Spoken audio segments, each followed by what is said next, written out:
Guys, आपके सामने बिल्कुल एक आज हॉरर स्टोरी, डरावनी कहानी जो कि कॉलेज के छात्रों के साथ हुई खौफनाक सच्ची घटना है। तो आइए पढ़ते हैं हम इसको। यह कहानी दिल्ली विश्वविद्यालय के कॉलेज कैंपस में हुई घटना के बारे में है।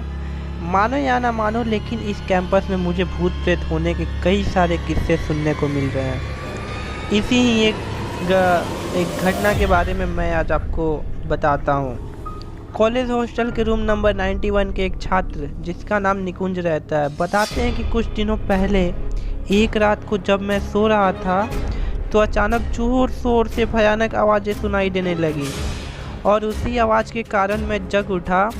फिर मैंने अपने चारों तरफ देखा लेकिन मुझे कुछ नहीं दिखाई दिया। फिर मुझे ऐसा लगा कि हवाओं के कारण खिड़की या दरवाजे आवाज़ कर रहे हैं। मुझे तो ऐसा लग रहा था कि हवाओं के कारण दरवाजे और खिड़कियाँ बज रही हैं। फिर मुझे कुछ देर के बाद वहीं पर रूम में किसी के चलने की आवाज़ें सुनाई दी और साथ में यह भी महसूस हुआ कि कोई अपने नाखून खिड़की पे घिस रहा है। जब मैंने दूसरे दिन यह बात की जांच करवाई तो मालूम पड़ा कि 9 साल पहले एक छात्र अरुण ने आत्महत्या की थी और तब से लेकर आज तक उसकी आत्मा इसी रूम में घूम रही है। और इस बात की पुष्टि कई छात्र ने की है।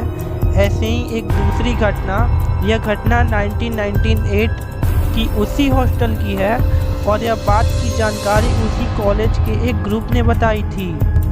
अभिजीत करके एक विद्यार्थी ने उसे एक कुत्ते को अपने रूम में पाल रखा था, लेकिन कुछ कारण से उस कुत्ते की मौत हो गई। अभिजीत उस कुत्ते को लेकर पास के जंगल में दफनाने के लिए गया था।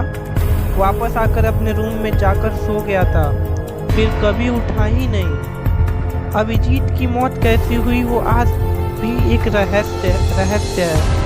ऐसी ही रहस्यमयी घटना के कारण उस कॉलेज के छात्रों में डर बैठा रहता था और ऐसे ही सत्य घटनाएं उस कॉलेज में बार बार होती रहती हैं। दिल्ली विश्वविद्यालय के उत्तर दिशा की ओर करीबन 2 किलोमीटर दूर इंद्रप्रस्थ एक लेडीज कॉलेज है। कुछ समय पहले कॉलेज की एक विद्यार्थी सोनल मजाक में आत्माओं को बुलाती है। सिक्के के जरिए वो आत्मा आ तो जाती है, लेकिन 2-3 दिन तक वो आत्मा रूम से निकलने का नाम ही नहीं लेती।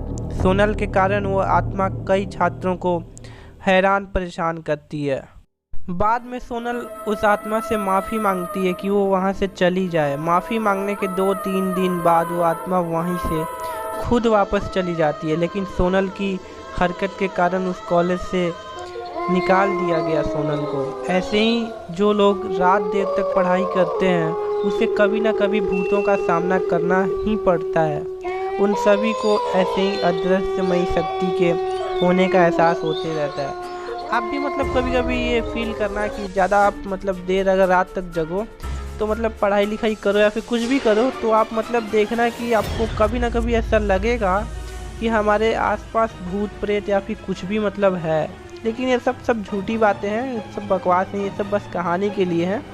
सब अच्छी लगती है, लेकिन बहुत जगह ऐसा सच्चाई भी है, रियलिटी भी है बहुत जगह कि हाँ ऐसा देखने को मिला या फिर सुनने को मिला। तो हम ये नहीं कह रहे हैं कि पूरी तरह से झूठ है, नहीं, ऐसा नहीं है। पता नहीं इसके पीछे क्या है, लेकिन हम 50% सच्चाई लगता है और 50% झूठ ही लगता है। तो छोटे बच्चों से यही बोलेंगे कि ज़्यादा देर रात तक न जगें तो ज़्यादा बेटर रहेगा, अच्छा रहेगा, वरना फिर भूत आके परेशान करेगी तो और दिक्कत हो जाएगा।